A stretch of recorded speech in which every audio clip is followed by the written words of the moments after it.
دنیا اللہ کی دشمن ہے، اللہ کے دوستوں کی بھی دشمن ہے، اللہ کے دشمنوں کی بھی دشمن ہے۔ اس کی فکر کو چھوڑ دیں اور اللہ کے جو آخرت ہے اس کی فکر کرنا، اس کی سوچ کرنا۔ اللہ ہم سب کو توفیق عطا فرمائے، اللہ ہم سب کو عمل کی توفیق نصیب فرمائے۔ آخرت اصل ہے، خیر من الاولی۔ اللہ اپنے نبی کو فرما رہا، دیکھو جی میرے پیارے نبی، اس دنیا سے آخرت بہتر ہے۔ ہرس کرنے والوں کو ان چیزوں میں ہرس کرنا چاہیے۔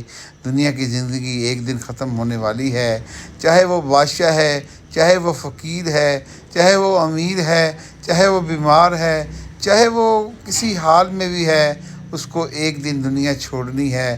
اس دنیا کو دشمنوں کے لیے چھوڑ دو، اللہ کے دشمنوں کے لیے چھوڑ دو اور اس کی فکر چھوڑ دو، اور انشاءاللہ ملے گا وہ جو اللہ چاہے گا۔